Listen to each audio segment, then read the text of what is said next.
आज हमारा फ्रिक्शन का लेक्चर नंबर 5 है।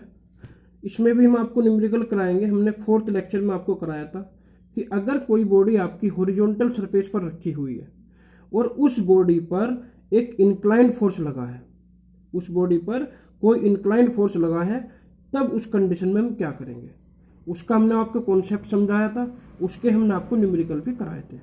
अब आगे कुछ न्यूमेरिकल उसके और करेंगे आज हम, जिससे कि उसका और कंसेप्ट हमारा क्लियर हो जाए।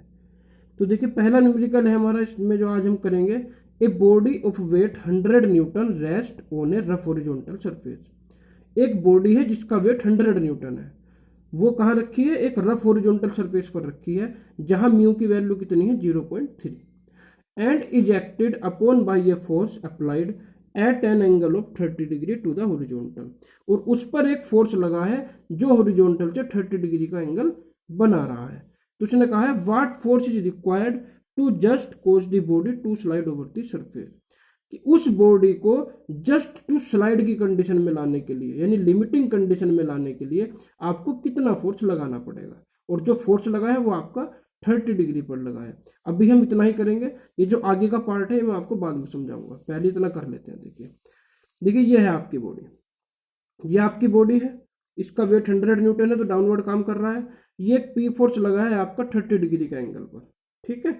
इसने कहा कि इससे जस्ट टू स्लाइड के लिए कितना फोर्स आपको लगाना पड़ेगा। अब जब इस डायरेक्शन में फोर्स लगा है, इस डायरेक्शन में तो कोई फोर्स है नहीं, केवल यही फोर्स है, तो मोशन भी आपका इस डायरेक्शन में होगा। क्लियर है। तो जब मोशन इस डायरेक्शन में होगा आपका, तो फ्रिक्शन फोर्स किस डायरेक्शन में लगेगा, फ्रिक्शन फोर्स आपका इस डायरेक्शन में लगेगा। और जब लिमिटिंग कंडीशन है तो लिमिटिंग कंडीशन में एफ की वैल्यू क्या आ जाएगी, एफ इजकल टू आ जाएगा आपका म्यू आर के इक्वल। क्लियर है। अब यहां से एक रिएक्शन लगेगी, देखिए सीधी आपकी जो सरफेस के 90 डिग्री पर होगी आर। ठीक। अब बात करते हैं पी फोर्स की। देखिए हमने यहाँ बॉडी का वेट भी आ गया, रिएक्शन भी आ गई, फ्रिक्शन भी आ गया। अब जो फोर्स लगा है ये है इंक्लाइंड, तो इसके दो कंपोनेंट होंगे। देखिए एक कंपोनेंट तो उसका यहाँ आएगा हॉरिजॉन्टल, और वर्टिकल कंपोनेंट इसका यहाँ आएगा। जो हॉरिजॉन्टल कंपोनेंट होगा वो कितना होगा, वो होगा पी कोस 30, और वर्टिकल कंपोनेंट होगा आपका पी साइन 30। क्लियर है। अब हम इसमें क्या अप्लाई करेंगे, इसमें अप्लाई करेंगे summation F x is equal to 0। तो जब summation F x is equal to 0 apply करेंगे, उस कंडीशन में आपका क्या आएगा यहाँ। देखिए पहले तो आपको बता दूं मैं, देखिए W की वैल्यू कितनी दी है, इधर लिख लेता हूँ 100 न्यूटन, म्यू दिया है आपको 0.3। ठीक। ये जो एंगल थीटा है कितना दिया है 30 डिग्री, और P हमें निकालना है। ठीक है। तो समीशन एफ एक्स देखिए आपका क्या आएगा, एक तो ये आएगा पी कोस, जो थीटा लिख देता हूँ। देखिए मैं थीटा क्यों लिख रहा हूँ, 30 क्यों नहीं लिख रहा हूँ, ये मैं आपको बाद में बताऊंगा। क्लियर है। क्योंकि यहाँ थीटा लगना इसलिए जरूरी है क्योंकि ये जो बी पार्ट है, ये बी पार्ट तभी निकलेगा जब मैं यहाँ पी की जगह पी रखूंगा, थीटा की जगह थीटा, यहाँ म्यू आर और डब्ल्यू यहाँ रखूंगा डब्ल्यू। क्लियर है। तभी ये दूसरा पार्ट भी हमारा क्लियर होगा। देखिए दूसरा पार्ट भी मैं आपको समझा देता हूँ। दूसरे पार्ट में इसने कहा है proceed to determine the inclination and magnitude of minimum force required to set up the block into impending motion. इसने ये कहा है कि कम से कम हमें कितना फोर्स लगाना पड़ेगा, भले ही चाहे ये एंगल चेंज हो जाए। ठीक है नहीं, कितने एंगल पर कितना फोर्स मिनिमम लगाना पड़ेगा जिससे हमारी बॉडी जस्ट टू स्लाइड की कंडीशन में आ जाए। ठीक। तो यहाँ मिनिमम मैक्सिमम की कंडीशन लगेगी, इसलिए मैं पहले एक इक्वेशन बना लूंगा इसमें। तो समीशन एफ एक्स देखिए आपका क्या आएगा, ये आएगा पी कोस थीटा माइनस के एफ इज इक्वल टू 0। ये आ गया पी कोस थीटा माइनस के एफ इज इक्वल टू 0। भाई ये प्लस का है, ये माइनस का, तो यहाँ से आ गया आपका P cos theta is equal to F. और एफ किसके इक्वल होता है, एफ इक्वल होता है म्यू आर के। ये आपकी क्वेश्चन नंबर 1 आ गई। अब हम बात करेंगे समीशन एफ वाई की। तो समीशन एफ वाई देखिए क्या आएगा आपका, एक तो आर आएगा प्लस का, एक पी साइन थीटा प्लस का आएगा, और डब्ल्यू माइनस का आएगा, यानी R plus P sine theta minus के डब्ल्यू इज इक्वल टू 0। तो यहाँ से आर की वैल्यू आपकी आ गई W minus P sine theta. Clear है। अब इस आर की वैल्यू को कहाँ पुट करेंगे, ये क्वेश्चन नंबर 2 आ गई। आर की वैल्यू को पुट कर दो क्वेश्चन नंबर 1 में। तो जैसे ही क्वेश्चन नंबर 1 में पुट करेंगे तो क्या आ जाएगा आपका P cos theta is equal to mu into W minus P sine theta. R की जगह मैंने वैल्यू रख दी। क्लियर है। अब म्यू की मल्टीप्लाई करेंगे अंदर तो क्या आ जाएगा, P cos theta is equal to mu W minus के mu P sine theta.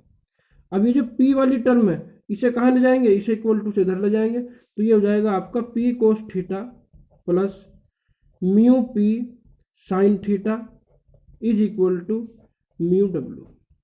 Clear है। अब इसके बाद यहाँ से पी कॉमन लेंगे, तो जब पी कॉमन आ जाएगा तो अंदर बचेगा आपका कोस थीटा प्लस के mu sine theta is equal to mu W. तो यहाँ से आपकी जो पी की वैल्यू आएगी निकल के वो आएगी म्यू डब्ल्यू ओवर ये जो इधर वाला आपका पी की मल्टीप्लाई में है ये इधर डिवाइड में चला जाएगा, तो कोस theta plus mu sine theta. तो ये आपकी पी की वैल्यू आ गई। इसे मैंने क्वेश्चन नंबर 3 कह दिया। ठीक, अब आपको सारी की सारी वैल्यू आपको पता है यहाँ पर, तो सारी की सारी वैल्यू पुट कर देंगे तो देखिए पी इक्वल टू कितना आ जाएगा आपका, पी इक्वल टू आ जाएगा म्यू की वैल्यू कितनी है 0.3, डब्ल्यू कितना है 100, कोस 30, थीटा की वैल्यू 30 है प्लस 0.3 इंटू साइन 30। तो सारी वैल्यू रख दी मैंने यहाँ। सारी वैल्यू रखने के बाद आप जब पी निकालेंगे तो आपकी पी की वैल्यू यहाँ से आ जाएगी 29.53 न्यूटन। तो आपको 30 डिग्री एंगल पर बॉडी को जस्ट टू स्लाइड कंडीशन में लाने के लिए इतना फोर्स लगाना पड़ेगा। तो एक तो आपका ये आ गया। अब बात करते हैं देखिए दूसरे पोर्शन की। इसका दूसरे पोर्शन में क्या पूछा है, इसने दूसरे पोर्शन में पूछा है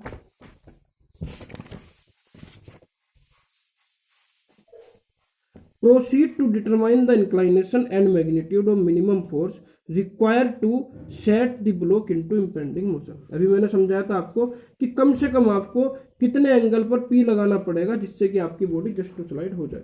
ठीक, तो अभी आपने निकाला था, देखिए अभी आपने क्वेश्चन नंबर 3 क्या निकाली, आपने क्वेश्चन नंबर 3 ये निकाली, पी इज इक्वल टू क्या है mu W over cos theta plus के म्यू साइन थीटा, यही तो निकाली।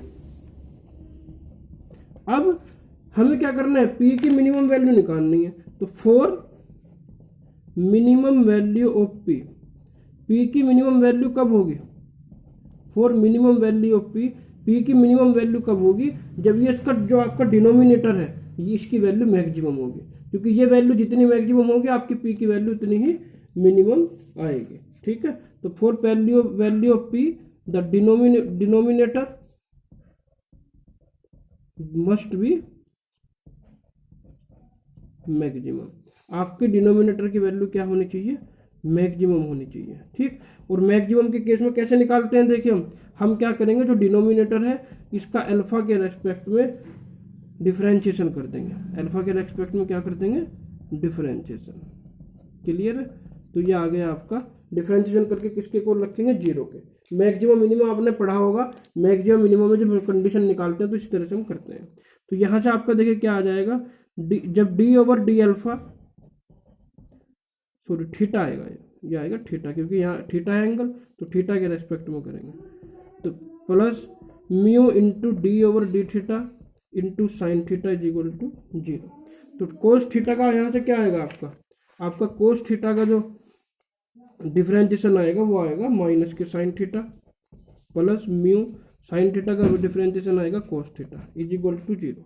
तो यहाँ से आ गया मी cos theta is equal to sine theta, और म्यू इज इक्वल टू क्या आ गया आपका sine theta over cos theta, यानी म्यू की वैल्यू यहाँ से आपकी निकल के आई टेन थीटा। ठीक है नहीं, तो थीटा की वैल्यू निकालने के लिए क्या करेंगे, theta is equal to tan inverse mu, और म्यू की वैल्यू पुट करेंगे। म्यू की वैल्यू आपको पता है, म्यू कितना है आपका, म्यू है आपका 0.3, तो थीटा कैलकुलेट करेंगे, टेन इनवर्स 0.3 की वैल्यू आ जाएगी 16.7 डिग्री। तो आपको मिनिमम फोर्स लगाने के लिए कितना एंगल चाहिएगा, 16.7 डिग्री। क्लियर है। अब पी की मिनिमम वैल्यू निकालने के लिए पी मिनिमम क्या आएगा, जो आपने ये इक्वेशन बनाई थी, जो आपकी ये इक्वेशन बनी थी, P equal to mu W over cos theta plus mu sine theta. इसमें म्यू और डब्ल्यू की वैल्यू तो आपको पता है, इसमें कोस थीटा जो थीटा है, यहाँ भी थीटा है, यहाँ भी थीटा है, थीटा की जगह मैं क्या पुट कर दूंगा 16.7। तो पी मिनिमम है आपका, देखिए mu W over cos alpha plus mu sine alpha, यही है। तो यहाँ वैल्यू रखो, देखो म्यू की वैल्यू है 0.3, डब्ल्यू की वैल्यू है 100। उसके बाद इसकी वैल्यू रखेंगे कोस थीटा की, कोस 16 प्लस 7 प्लस 0.3 इंटू साइन 16.7। यहाँ से वैल्यू फाइंड आउट करेंगे तो पी मिनिमम की वैल्यू आएगी आपकी 28.73 न्यूटन। ठीक है, तो आपको मिनिमम फोर्स कितने एंगल पर लगाना पड़ेगा? आपको 28.73 न्यूटन का फोर्स 16.73 डिग्री पर लगाना पड़ेगा बॉडी को जस्ट टू स्लाइड की कंडीशन में लाने के लिए। क्लियर है? तो आपकी समझ में आ गया होगा ये। देखो यहाँ जब मैं 16.60 डिग्री पर लगा रहा हूँ तब वैल्यू आ रही है हमारी कितनी?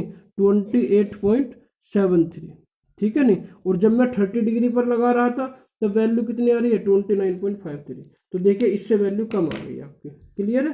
तो एक न्यूमेरिकल आपके क्लियर हो गया होंगे। अब नेक्स्ट न्यूमेरिकल की ओर बढ़ते हैं। देखिए नेक्स्ट न्यूमेरिकल है, देखिए आपका अच्छा न्यूमेरिकल है, ये भी ध्यान से देखिएगा। A block weighing 600 newton has been subjected to the load system as shown in figure. Work out the frictional force for the block and state whether it is equilibrium और इन मोशन। ठीक है, पहले what additional force need to be added just move to the left. इसने कहा है एक block है जिसका वेट 600 न्यूटन है। ठीक है, और उस पर देखिए ये लोड लगा है 600 न्यूटन, तो उसका बॉडी का लोड काम कर रहा है 350 न्यूटन इस डायरेक्शन में फोर्स लगा है 30 डिग्री पर, और 120 न्यूटन हॉरिजॉन्टली फोर्स लगा है इस डायरेक्शन में। ठीक है, ये राइट डायरेक्शन है, ये आपकी लेफ्ट डायरेक्शन है। इसने कहा workout the frictional force for the block, यानी फ्रिक्शनल फोर्स लगाइए आप इस पर, and state whether it is required equilibrium और इन मोशन, और ये बताइए कि आपकी बॉडी इक्विलिब्रियम में है इस कंडीशन में या मोशन में है। ठीक है, what additional force need to be added just move to the left. इसने कहा है कि बॉडी को लेफ्ट डायरेक्शन में मूव करने के लिए कितना फोर्स और लगाना पड़ेगा। ठीक है नहीं, इसका मतलब क्या है? इसका मतलब यह है कि अगर मुझे लेफ्ट डायरेक्शन में और फोर्स लगाना पड़ेगा तो उसका मतलब ये हो गया कि आपकी इस कंडीशन में जो फोर्स अभी लगा हुआ है उस कंडीशन में आपकी बॉडी किस डायरेक्शन में मोशन कर रही है? राइट डायरेक्शन में। ठीक है नहीं, ये आप यहाँ भी देख सकते हैं। देखिए यहाँ 350 न्यूटन का फोर्स लगा है, यहाँ 120 न्यूटन का, तो ये वाला फोर्स ज्यादा है, तो आपका मोशन किस डायरेक्शन में रहेगा? आपकी मोशन की डायरेक्शन ये रहेगी। क्लियर है? आप देखिए यहाँ एक रिएक्शन लगाएंगे आर, यहाँ क्या रिएक्शन लगेगी? आपकी आर लगेगी। ठीक है नहीं, आपकी मोशन इस डायरेक्शन में है तो फ्रिक्शन फोर्स किस डायरेक्शन में लगेगा? फ्रिक्शन फोर्स आपका इस डायरेक्शन में लगेगा, एफ। क्लियर है? फ्रिक्शन फोर्स आपको इस डायरेक्शन में लगेगा। यहां मैं F is equal to mu R नहीं रखूंगा। F is equal to mu R में क्यों नहीं रखूंगा?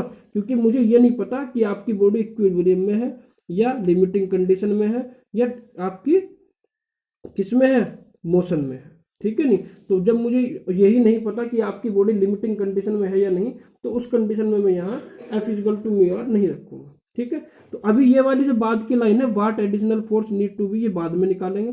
पहले हम इतना करेंगे, पहले हम ये पता करेंगे कि इस कंडीशन में आपकी बॉडी मोशन में है या नहीं। ठीक है नहीं, तो इसके लिए देखिए सबसे पहले मैं क्या करूंगा, आपके ये तो सब ये फोर्स दोनों वर्टिकल है, ये दोनों फोर्स आपके हॉरिजॉन्टल है, ये आपका इंक्लाइंड है, तो इसके दो कंपोनेंट आ जाएंगे, एक हॉरिजॉन्टली और एक वर्टिकली।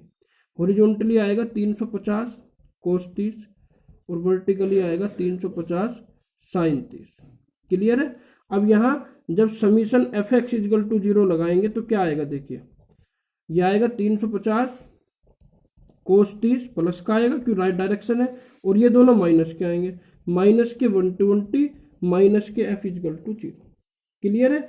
तो यहाँ से एफ की वैल्यू आ जाएगी आपकी 350 कोस 30 माइनस के 120 इजगल टू 0। सॉरी 0 तो आएगा नहीं, इधर आ गया, तो एफ की वैल्यू यहाँ से आएगी निकल के आपकी 183.1 न्यूटन। तो यहाँ से आपकी एफ की वैल्यू ये आ गई निकल के 183.1 न्यूटन। ठीक है नहीं, अब हम क्या करेंगे? समीशन वाई लगाएंगे इसके अंदर। तो समीशन वाई कैसे निकलेगा? समीशन वाई देखिए आपका summation F y is equal to 0, तो वाई की डायरेक्शन में एक तो ये आर फोर्स लगा है, अपवर्ड है तो प्लस आएगा, एक ये 350 साइन 30 ये भी अपवर्ड है तो प्लस आएगा, और एक लगा है ये 600 न्यूटन, ये डाउनवर्ड आया तो ये माइनस आएगा। तो यहाँ से आर की वैल्यू आ जाएगी आपकी 600 माइनस 350 साइन 30।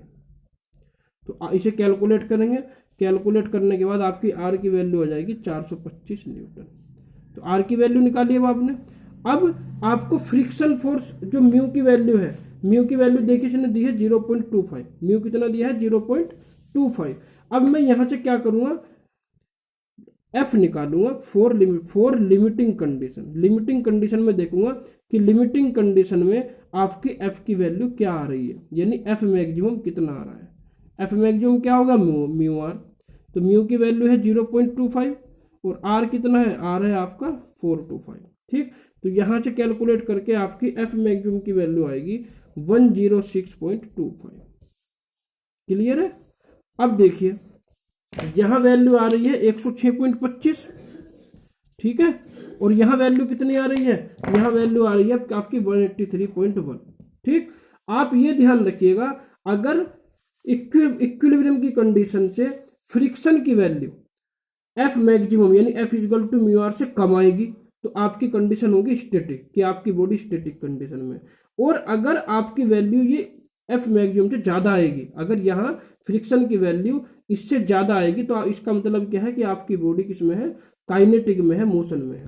क्लियर है। तो यहां से ये क्लियर हो गया कि आपकी बॉडी मोशन में है। अगर ये वैल्यू इसके इक्वल आती तो मैं कह देता कि आपकी बॉडी इक्विलिब्रियम में है। क्लियर है। अगर ये वैल्यू इससे कम आती तो मैं कह देता कि आपकी बॉडी स्टैटिक कंडीशन में है, लेकिन ये वैल्यू इससे ज्यादा ही है तो मैं कहूंगा कि आपकी बॉडी मोशन में है। लेकिन एक चीज ध्यान रखिएगा, आपको मैंने बताया था कि ये मैक्सिमम वैल्यू होती है फ्रिक्शन की, तो आपकी जो फ्रिक्शन एक्ट करेगा मोशन में, ये एक्ट करेगा, ये एक्ट नहीं करेगा। ये ध्यान रखिएगा आप, क्योंकि फ्रिक्शन की मैक्सिमम वैल्यू ये होती है। मोशन में आने के बाद आपकी फ्रिक्शन की वैल्यू कम हो जाती है, ज्यादा नहीं होती। ठीक है नहीं, ये वाली वैल्यू तो सिर्फ ये शो करेगी कि आपकी बॉडी मोशन में है। तो मैं क्या लिखूंगा यहाँ, show block move towards right. Block किस डायरेक्शन में मूव कर रहा है, राइट डायरेक्शन में मूव कर रहा है। एंड फ्रिक्शन फोर्स कितना लगेगा, फ्रिक्शन फोर्स लगेगा आपका एफ मैक्सिमम। ठीक है, इससे ज्यादा वैल्यू फ्रिक्शन की आ ही नहीं सकती। ये ध्यान रखें आप, जो वैल्यू ज्यादा आती है वो सिर्फ ये बताती है कि आपकी बॉडी मोशन में है, टूवर्ड्स राइट।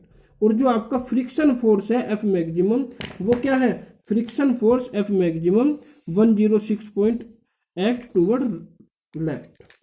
ठीक है, अगर आपका मोशन किस डायरेक्शन में है, मोशन आपका राइट डायरेक्शन में है, तो आपका फ्रिक्शन किस डायरेक्शन में लगेगा, लेफ्ट डायरेक्शन। तो ये हो गया आपका, देखिए आपने निकाल लिया आराम से यहाँ कि आपकी बॉडी किस कंडीशन में है। अब नेक्स्ट देखिए इसने क्या कहा है, नेक्स्ट इसने ये कहा है कि what additional force need to be added just move to the left. ठीक है, इसे लेफ्ट डायरेक्शन में मूव कराने के लिए हमें कितना फोर्स और लगाना पड़ेगा। तो आप देखिएगा ये आपकी बॉडी है, इस बॉडी पर आपका ये मैंने मान लिया 120 किलो न्यूटन 120 न्यूटन फोर्स है। मैंने मान लिया कि मुझे पी फोर्स इसके अंदर और लगाना पड़ेगा जिससे कि आपका मोशन इस डायरेक्शन में हो जाए। ठीक है, तो जब मोशन इस डायरेक्शन में होगा तो फ्रिक्शन आपका इस डायरेक्शन में लगेगा, फिजिकल टू म्यू आर। ठीक है नहीं, फिजिकल टू म्यू आर लगेगा क्योंकि उसने कहा है just to slide, just move to the left. Just move to the left का मतलब क्या आ गया, आपकी लिमिटिंग कंडीशन अप्लाई होनी चाहिए। ठीक है, यहाँ आपका 600 न्यूटन फोर्स लगेगा, यहाँ आपका आर रिएक्शन लगेगी और ये आपका लोड यहाँ पर लगी रहा है 350 न्यूटन का। ठीक है नहीं, ये इसका एंगल कितना है, इसका एंगल है 30 डिग्री। तो इसके दो कंपोनेंट हो जाएंगे, एक हॉरिजॉन्टल एक वर्टिकल, जैसे पहले किया था। ये आएगा 350 cos 30 और ये आएगा 350 sin 30। क्लियर है, ये 350 cos 30 है, ये 350 sin 30 है। अब ये आपका जो देखिए इसमें क्या करेंगे, हमने मान लिया कि इसमें पी फोर्स हमने और कर दिया, हमने लिख दिया, देखिए let P force will be added for motion in left direction। ठीक है, लेफ्ट डायरेक्शन में मोशन के लिए हमने पी फोर्स और ऐड कर दिया। अब इसमें लगाएंगे, देखिए summation F x is equal to 0। तो जैसे ही summation F x is equal to 0 लगेगा तो क्या आएगा, देखिए यहाँ से 350 cos 30 ये प्लस का आएगा और ये एफ भी आपका प्लस का आएगा, प्लस के एफ और माइनस क्या आ जाएगा, ये 120 प्लस के पी इक्वल टू 0। ठीक है, अब यहाँ जो एफ की वैल्यू है, देखिए आपको पता है कि लिमिटिंग कंडीशन है। ठीक है नहीं, तो लिमिटिंग कंडीशन में आपका एफ क्या आएगा, एफ आएगा आपका म्यू आर, प्लस के म्यू आर माइनस के 120 माइनस के पी इक्वल टू 0। तो यहाँ से आपकी पी की वैल्यू आ गई 350 cos 30 plus mu R minus के 120। ठीक है, इसे मैंने क्वेश्चन नंबर 1 कह दिया, या पहले मैंने क्वेश्चन नंबर, इसे क्वेश्चन नंबर 1 कहा मैंने। अब मैंने इसमें लगाया summation F y is equal to 0। तो जब summation F y is equal to 0 लगेगा तो देखिए वाई की डायरेक्शन में कौन सा फोर्स काम कर रहा है, एक तो आर, एक आपका फोर्स काम कर रहा है प्लस के 350 साइन 30 और एक कर रहा है 600 न्यूटन इजिकल टू 0। तो यहाँ से आर की वैल्यू कितनी आ गई, 600 माइनस 350 साइन 30। तो यहाँ से आर की वैल्यू आपकी कैलकुलेट होकर आएगी, जब इसे कैलकुलेट करेंगे ये वैल्यू आपकी आ रही है 425 न्यूटन। अब आर की वैल्यू क्वेश्चन नंबर 1 में जब पुट करेंगे तो पी कितना आ जाएगा, पी आ जाएगा आपका 350 कोस 30 प्लस का क्या है, प्लस का म्यू आर है, म्यू की वैल्यू है 0.25, आर की वैल्यू है 425 और माइनस के 120। तो यहाँ से कैलकुलेट करने के बाद जो पी की वैल्यू आ रही है आपकी वो आ रही है 289.36 न्यूटन। क्लियर है। तो इस तरह से आपने देखिए पी फोर्स निकाल लिया। आपको इस लेफ्ट डायरेक्शन में मूवमेंट के लिए कितना फोर्स और लगाना पड़ेगा, वो लगाना पड़ेगा आपको 289.36 न्यूटन। तो ये न्यूमेरिकल भी आपका कंप्लीट हो गया। अब नेक्स्ट न्यूमेरिकल की ओर बढ़ते हैं। देखिए एक न्यूमेरिकल और है, ये देखिएगा आप। इसने कहा है a body resting on a rough horizontal plane required to pull of 40 newton inclined at 30 degree. एक बॉडी हमारी कहाँ है, हॉरिजॉन्टल प्लेन पर रखी हुई है, ठीक है। तो उस पर कितना लोड लगा है, 24 न्यूटन का लोड लगा है 30 डिग्री पर। और लोड कैसा है आपका, पुल बाहर की तरफ को है। The plane just to move it, ठीक है नहीं, प्लेन पर उसे जस्ट टू मूव इन लिमिटिंग कंडीशन में लाने के लिए आपको 24 न्यूटन का फोर्स लगाना पड़ेगा 30 डिग्री पर, ठीक है। It was also found that a push of 30 newton at 30 degree to the plane was just enough to cause motion to impend. और अगर मैं उस लोड को पुल से पुश कर दूं तो आपको 30 न्यूटन का फोर्स लगाना पड़ेगा 30 डिग्री के एंगल पर, ठीक है। वही कंडीशन वही है आपकी just to motion condition, limiting condition के लिए। इसने कहा make calculation for the weight of the body and the coefficient of friction. आपको इसके अंदर म्यू निकालना है, कोफिशिएंट ऑफ फ्रिक्शन और बॉडी का वेट निकालना है। सबसे पहले मैंने मान लिया कोफिशिएंट ऑफ फ्रिक्शन म्यू है, वेट ऑफ बॉडी आपका डब्ल्यू है। क्लियर है। देखिए ये है आपका पुल फोर्स लगा हुआ है, ये आपका पुश फोर्स लगा हुआ है। पुल फोर्स की कंडीशन में देखिए जरूरी नहीं कि आपको डायग्राम देके रखे, आपको ये थ्योरी दे दी, आप इससे खुद भी डायग्राम बना सकते हैं। एक हॉरिजॉन्टल प्लेन पर बॉडी रखी है, एक उसका डब्ल्यू वेट नीचे काम कर रहा है, इधर आपका 30 डिग्री पर 24 न्यूटन का फोर्स लगा है। क्लियर है। ऐसे ही इधर है डब्ल्यू वेट की बॉडी काम कर रखी है हॉरिजॉन्टल प्लेन पर, एक 30 न्यूटन का पुश फोर्स काम कर रहा है 30 डिग्री एंगल पर। मैंने रिएक्शन आर लगाई। इस कंडीशन में आपका मोशन इस डायरेक्शन में होगा तो फ्रिक्शन मैंने इस डायरेक्शन में लगा दिया, और इस कंडीशन में मोशन आपका इस डायरेक्शन में होगा तो फ्रिक्शन मैंने इस डायरेक्शन में लगा दिया, ठीक है। अब देखिए सबसे पहले मैं बात करूंगा इसके अंदर पुल फोर्स की। अगर हम पुल फोर्स लगा रहे हैं उसमें क्या आएगा, देखिए इसके दो कंपोनेंट आ जाएंगे P1 के। एक ये आ जाएगा इधर 24 cos 30 और एक यहाँ ले लेंगे 24 sin 30। क्लियर है। अब इसमें लगाएंगे देखिए समीशन x इजिकल टू 0। जब समीशन x इजिकल टू 0 लगेगा तो क्या आएगा 24 cos 30 माइनस के f इजिकल टू 0, क्योंकि दो ही फोर्स है हॉरिजॉन्टल। तो summation F x is equal to 0 में आपका आ जाएगा 24 cos 30 माइनस के f इजिकल टू 0। और f की वैल्यू क्या है, f की वैल्यू है आपकी mu R is equal to 0। Clear है। ये आ गई आपकी, यहाँ से म्यू आर की वैल्यू निकाल लेंगे। म्यू आर आ गया आपका 24 cos 30 और म्यू आर इजिकल टू आ गया 24 cos 30 को कैलकुलेट करने के बाद 20.785। इक्वेशन नंबर 1 कह दिया मैंने इसे, ठीक है। अब इसमें लगाएंगे summation F y is equal to 0। तो जब summation F y is equal to 0 लगेगा तो देखिए वाई की डायरेक्शन में कौन कौन से फोर्स लग रहे हैं, एक तो आर, एक 24 sin 30 दोनों प्लस के हैं अपवर्ड, और एक डब्ल्यू। तो इक्वेशन बनेगी आपकी देखिए आर प्लस 24 sin 30 माइनस के डब्ल्यू इजिकल टू 0। तो यहाँ से आर की वैल्यू फाइंड आउट करेंगे, आर आ जाएगा आपका डब्ल्यू माइनस 24 sin 30। इसे मैंने इक्वेशन नंबर 2 कह दिया। अब इक्वेशन नंबर 2 से आर की वैल्यू कहाँ पुट करेंगे, आर की वैल्यू पुट करेंगे इक्वेशन नंबर 1 में, ठीक। तो यहाँ से इक्वेशन नंबर 1 में जब पुट करेंगे तो आ जाएगा mu into W minus 24 sin 30 is equal to 20.785। Clear है। अब इसे थोड़ी सी कैलकुलेशन करेंगे इसके अंदर, तो देखिए इसकी वैल्यू क्या आ जाएगी, इसकी वैल्यू आएगी आपकी म्यू इंटू डब्ल्यू माइनस 12 इसकी वैल्यू 12 आ जाएगी यहाँ पर, इज इक्वल टू 20.785। इसे मैंने क्वेश्चन नंबर 3 कह दिया। ठीक है, अब दोनों इक्वेशन मैंने निकाल ली। अब बात करते हैं पुश फोर्स की। देखिए जब पुश फोर्स आपका लगा है तो पुश फोर्स में क्या है, पुश फोर्स में आपका ये 30 न्यूटन फोर्स लगा है, तो इसका एक कंपोनेंट तो आएगा इस डायरेक्शन में 30 cos 30, और जो वर्टिकल कंपोनेंट आएगा वो आएगा डाउनवर्ड डायरेक्शन में 30 sin 30। क्लियर है? तो इसमें जब समीशन यहां लगाएंगे फॉर पुल फोर्स की कंडीशन में आपका एफ कितना आएगा, यानी समीशन एफ कितना आएगा आपका, देखिए समीशन एफ 0 के इक्वल होगा, और 0 के इक्वल होगा तो कौन कौन से फोर्स आएंगे, एक तो ये 30 cos 30 माइनस का आएगा, और ये एफ आपका प्लस का आएगा, यानी F minus 30 cos 30 is equal to 0। F की वैल्यू कितनी है म्यू आर, यानी mu R minus 30 cos 30 is equal to 0। तो mu R is equal to आपका आ गया यहाँ से 30 cos 30। ठीक, और 30 cos 30 की वैल्यू है आपकी, जब 30 cos 30 की वैल्यू निकालेंगे ये आ जाएगी 25.98। इसे मैंने क्वेश्चन नंबर 4 कह दिया। ठीक है, अब लगाएंगे summation F y is equal to 0। तो जब summation F y is equal to 0 लगेगा, देखिए वाई की डायरेक्शन में कौन कौन से फोर्स काम कर रहे हैं, ये आर प्लस का, 30 sin 30 माइनस का, और ये डब्ल्यू भी माइनस का।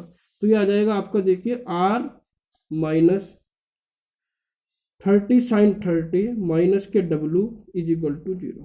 तो यहाँ से आर की वैल्यू कैलकुलेट करेंगे, आर आ जाएगा आपका डब्ल्यू प्लस 30 sin 30। इसे मैंने क्वेश्चन नंबर 5 कह दिया। अब आर की वैल्यू को कहाँ पुट कर देंगे, क्वेश्चन नंबर 4 में। तो क्या आ जाएगा, देखिए mu into W plus 30 sin 30 is equal to 25.98। Clear है? तो इसकी वैल्यू कैलकुलेट करेंगे 30 sin 30 की, यह आ जाएगी W plus 15 is equal to 25.98। यह आ गई आपकी क्वेश्चन नंबर 6। ठीक, अब आपकी जो इक्वेशन नंबर 3 आई थी, देखिए इक्वेशन नंबर 3 आई थी आपकी ये mu into W minus 12 is equal to this, और यहाँ आया mu into W plus 15 is equal to this. अगर मैं फर्स्ट को थर्ड को 6 से डिवाइड कर दूंगा तो आपका म्यू कैंसिल हो जाएगा। तो मैंने कर दिया 3 को डिवाइड कर दिया किससे, 5 से। ठीक, तो ये आ जाएगा, देखिए mu into W minus 12 upon mu into W plus 15 is equal to 20.785 over 25.98।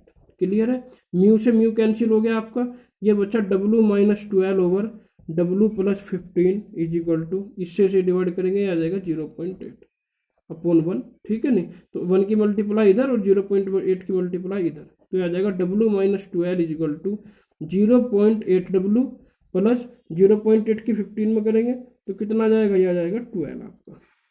Clear है? अब यहाँ से 0.8 डब्ल्यू को मैं इधर ले जाऊंगा, तो W minus 0.8 W is equal to ये कितना हो जाएगा, 12 प्लस 12 यानी 24। ठीक, तो ये आ जाएगा आपका 0.2 डब्ल्यू इजगल टू 24। क्लियर है? तो डब्ल्यू की वैल्यू आपकी यहाँ से कितनी आ गई, डब्ल्यू आ गया आपका 24 ओवर 0.2। ठीक, तो डब्ल्यू की वैल्यू जब कैलकुलेट करेंगे तो डब्ल्यू की वैल्यू आपकी आ जाएगी यहाँ से कैलकुलेट करने के बाद 120 न्यूटन। तो आपका बॉडी का, देखिए बॉडी का फोर्स आ गया, आपका बॉडी का फोर्स निकल गया, नहीं किस बॉडी का, सॉरी बॉडी का वेट आ गया कि बॉडी का वेट कितना है, बॉडी का वेट कितना आ गया 120 न्यूटन। अब आपको निकालना है क्या, आपको निकालना है कोफिशिएंट ऑफ फ्रिक्शन यानी म्यू की वैल्यू। तो मैंने क्या किया, देखिए जो आपकी ये इक्वेशन आई थी, इक्वेशन नंबर 3 में डब्ल्यू की वैल्यू पुट कर दी। जब 3 में डब्ल्यू की वैल्यू पुट करूंगा तो किसकी वैल्यू आ जाएगी, म्यू की। ठीक है, तो देखिए क्या करेंगे, पुट डब्ल्यू इन इक्वेशन 3, तो ये आ जाएगा आपका mu into 120 minus 12 is equal to 20.785। Clear है? तो म्यू की वैल्यू आ जाएगी यहाँ से 20.785 अपॉन 120 में से 12 को माइनस करेंगे तो कितना आ जाएगा, 112 इसे करके आ जाएगा 108। तो यहाँ से आपकी जो वैल्यू आएगी वो आएगी 0.192। क्लियर है? तो यहाँ से आपकी म्यू की वैल्यू भी आ गई कि कोफिशिएंट ऑफ फ्रिक्शन कितना है, और आपकी डब्ल्यू की वैल्यू भी फाइंड आउट कर दी। तो इसी के साथ आपके जो हॉरिजॉन्टल प्लेन पर इंक्लाइंड फोर्स लगते थे दोनों, चाहे पुल फोर्स लगे चाहे आपका पुश फोर्स लगे, दोनों के हमने आपको न्यूमेरिकल करा दिए। 3 न्यूमेरिकल आज कराए हैं, 2 हमने पहले कराए थे। तो ये 5 के 5 न्यूमेरिकल आप अच्छी तरह से कर लेंगे। उसके बाद आपकी बुक्स में इस तरह के जितने भी न्यूमेरिकल होंगे वो आप कर लेंगे। आपको कोई भी प्रॉब्लम होगी किसी भी न्यूमेरिकल में तो आप उसकी फोटो खींचकर कमेंट में डाल देना, आपको उसका सॉल्यूशन प्रोवाइड करा दिया जाएगा। ठीक है, अगले लेक्चर में हम नया केस पढ़ेंगे। नए केस में क्या होगा, अगर आपकी बॉडी इंक्लाइंड सरफेस पर रखी हुई है, अभी हम हॉरिजॉन्टल सरफेस की बात कर रहे थे, अब हम बात करेंगे इंक्लाइंड सरफेस की। तो आज के लिए इतना ही, धन्यवाद।